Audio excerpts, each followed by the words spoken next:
Halo teman-teman, kami dari kelompok 2 yang beranggotakan yaitu 1. Asro Felix Waruwu, 2. Nur Salimah, 3. Mailani Patricia Tambun, 4. Aisyah Harnintias. Kali ini akan membawakan sedikit materi dari mata kuliah profesi pendidikan. Materi yang kami bawakan kali ini adalah tentang hakikat organisasi dan kode etik profesi kependidikan. A. Konsep dasar organisasi profesi. Di dalam perkembangannya, organisasi profesi guru kependidikan telah banyak mengalami diferensiasi dan diversifikasi. Hal ini sejalan dengan terjadinya diferensiasi dan diversifikasi profesi kependidikan. Sebagaimana dinyatakan dalam UU No. 20 Tahun 2003 Pasal 1 Ayat 6, bahwa pendidik adalah tenaga kependidikan yang berkualifikasi sebagai guru, dosen, konselor, pamong belajar, widiaiswara, tutor, instruktur, fasilitator dan sebutan lain yang sesuai dengan kekhususannya, serta berpartisipasi dalam menyelenggarakan pendidikan. Organisasi kependidikan yang mengarah kepada internasionalisasi profesi, ada yang disebut Indonesian Society for Special Needs Education, ISSE, dan Indonesian Society for Adaptive Physical Education, ISAPE. Kedua organisasi ini menaruh perhatian pada pendidikan kebutuhan khusus, terutama bagi kelompok yang mengalami gangguan dalam perkembangan baik secara fisik, mental, maupun sosial. Organisasi apapun yang dibentuk oleh sebuah profesi, tujuan akhirnya adalah memberi manfaat kepada anggota profesi itu terutama di dalam meningkatkan kemampuan profesional, melindungi anggota dalam melaksanakan layanan profesional, dan melindungi masyarakat dari kemungkinan malapraktek dari layanan profesional. Santori, Zaman, 2009. 1. Pengertian organisasi profesional. Organisasi profesi adalah organisasi yang anggotanya para praktisi yang menetapkan diri mereka sebagai profesi dan bergabung bersama untuk melaksanakan fungsi-fungsi sosial yang tidak dapat mereka laksanakan dalam kapasitas mereka sebagai individu. Profesi berasal dari kata profession, bahasa Inggris, yang berakar dari bahasa Latin yaitu professus artinya mampu dan ahli dalam bentuk suatu pekerjaan. Menurut Kamus Besar Bahasa Indonesia, 1990, profesi diartikan sebagai bidang pekerjaan yang dilandasi pendidikan keahlian tertentu, keterampilan, kejujuran dan sebagainya.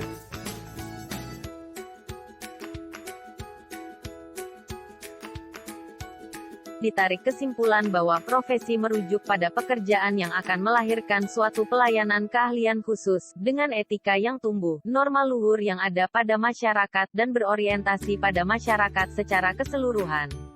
Profesi merujuk pada jabatan atau pekerjaan yang menuntut keahlian, dan tidak bisa dilakukan oleh sembarangan orang yang tidak terlatih dan dipersiapkan secara khusus untuk pekerjaan itu, melalui pendidikan atau latihan prajabatan, sebelum ia bekerja, dan in-service training, di saat ia sedang bekerja. 2. Tujuan dan fungsi organisasi profesi kependidikan. Salah satu tujuan organisasi ini adalah mempertinggi kesadaran sikap, mutu dan kegiatan profesi guru serta meningkatkan kesejahteraan guru. Sebagaimana dijelaskan dalam PP No. 38 Tahun 1992, Pasal 61, ada 5 misi dan tujuan organisasi kependidikan, yaitu, meningkatkan dan/atau mengembangkan, 1. Karir, 2. Kemampuan, 3. Kewenangan profesional, 4. Martabat, dan 5. Kesejahteraan seluruh tenaga kependidikan. Sedangkan visinya secara umum ialah terwujudnya tenaga kependidikan yang profesional.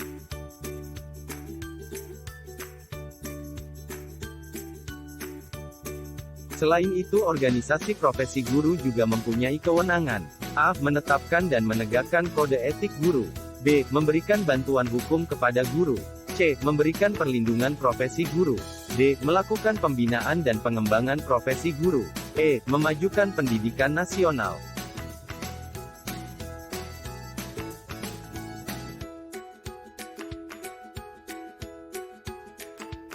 Profesi guru juga mempunyai kewenangan: A. Fungsi pemersatu. Kelahiran suatu organisasi profesi tidak terlepas dari motif yang mendasarinya, yaitu dorongan yang menggerakkan para profesional untuk membentuk suatu organisasi keprofesian. Motif tersebut begitu bervariasi, ada yang bersifat sosial, politik, ekonomi, kultural, dan falsafah tentang sistem nilai. Namun, umumnya dilatar belakangi oleh dua motif, yaitu motif intrinsik dan ekstrinsik. Secara intrinsik, para profesional terdorong oleh keinginannya mendapatkan kehidupan yang layak, sesuai dengan tugas profesi yang diembannya, bahkan mungkin mereka terdorong oleh semangat menunaikan tugasnya sebaik dan seikhlas mungkin. Secara ekstrinsik mereka terdorong oleh tuntutan masyarakat pengguna jasa suatu profesi yang semakin hari semakin kompleks. B. Fungsi peningkatan kemampuan profesional. Fungsi kedua dari organisasi profesi adalah meningkatkan kemampuan profesional para pengemban profesi kependidikan.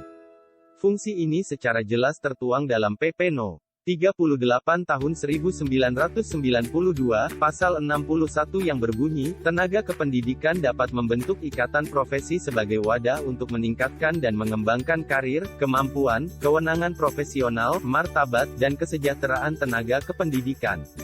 PP tersebut menunjukkan adanya legalitas formal yang secara tersirat mewajibkan para anggota profesi kependidikan untuk selalu meningkatkan kemampuan profesionalnya melalui organisasi atau ikatan profesi kependidikan.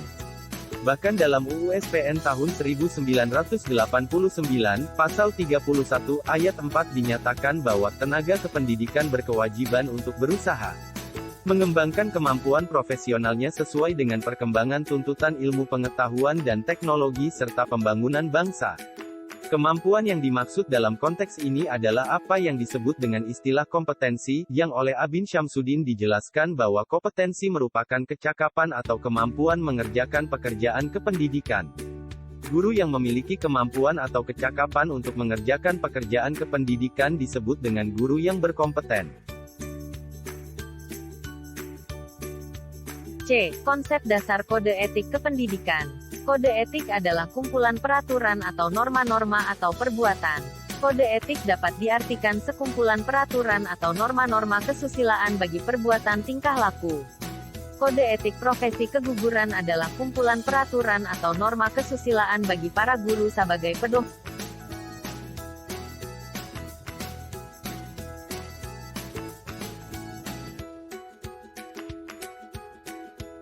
C. Tujuan kode etik profesi kependidikan. Secara umum tujuan mengadakan kode etik adalah sebagai berikut. A. Untuk menjunjung tinggi martabat profesi. Dalam hal ini kode etik dapat menjaga pandangan dan kesan dari pihak luar atau masyarakat, agar mereka jangan sampai memandang rendah atau remeh terhadap profesi yang bersangkutan.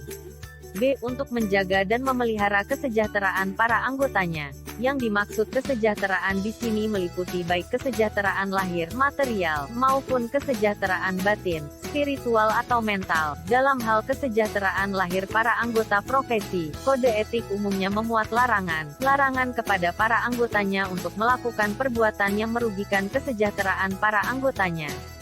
C. Untuk meningkatkan pengabdian para anggota profesi. Tujuan kode etik dapat juga berkaitan dengan peningkatan kepada pengabdian profesi, sehingga bagi para anggota profesi dapat dengan mudah mengetahui tugas dan tanggung jawab pengabdiannya dalam melaksanakan tugas.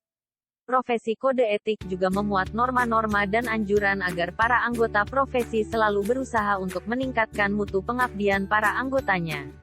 E. Untuk meningkatkan mutu organisasi profesi. Untuk meningkatkan mutu organisasi profesi, maka diwajibkan kepada setiap anggota untuk secara aktif berpartisipasi dalam membina organisasi profesi dan kegiatan-kegiatan yang dirancang organisasi.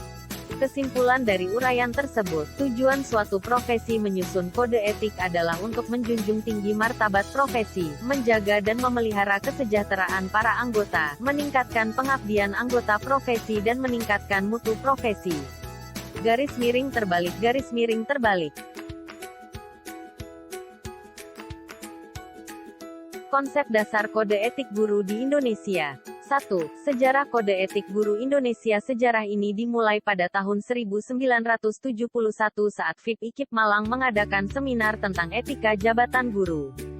Seminar tersebut diikuti oleh Kepala Perwakilan Departemen PAMK Provinsi Jawa Timur, Kepala Kabin Semadya dan Kabupaten Malang, guru sekota madya, dan para dosen FIP IKIP Malang.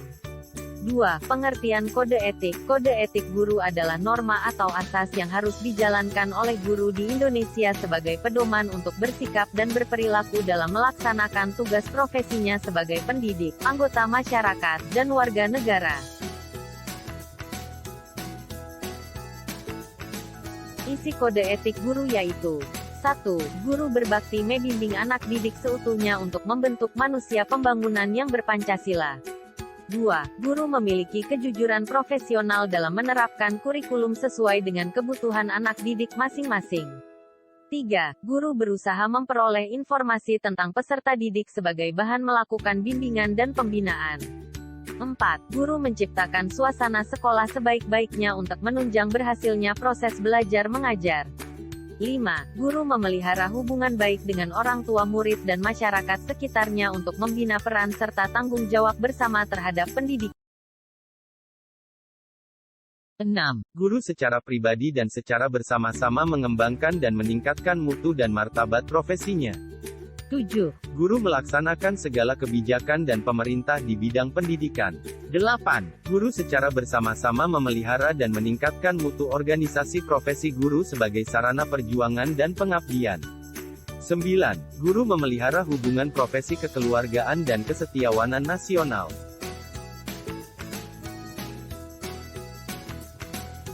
4. Fungsi kode etik. Fungsi utama dari kode etik guru adalah menjadi seperangkat prinsip dan norma moral yang mendasari pelaksanaan tugas dan layanan profesional guru dalam kaitannya dengan peserta didik, orang tua, wali murid, sekolah dan rekan seprofesi, organisasi profesi, dan pemerintah berdasarkan nilai agama, pendidikan sosial, etika dan kemanusiaan.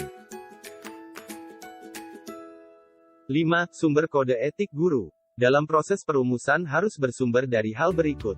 1. Nilai agama dan Pancasila. 2. Nilai kompetensi guru yang meliputi, kompetensi pedagogik, kompetensi kepribadian, kompetensi sosial, dan kompetensi profesional. 3. Nilai jati diri, harkat dan martabat manusia, yang meliputi perkembangan kesehatan jasmani, emosional, intelektual, spiritual, dan nasional. 6. Pelaksanaan kode etik guru. A. Pendidikan dan kualitas guru. B. Sarana dan prasarana pendidikan. C. Kedudukan, karir, dan kesejahteraan guru. D. Kebijakan pemerintah dan sistem pendidikan. 7. Pelanggaran kode etik guru. Pelanggaran ini bisa didefinisikan sebagai penyimpangan terhadap norma moral yang terkandung di dalam kode etik berkaitan dengan profesi gurunya. Pelanggaran bisa berupa pelanggaran ringan, sedang, sampai berat. Setiap guru yang melanggar kode etik akan mendapatkan sanksi sesuai peraturan perundang-undangan yang berlaku.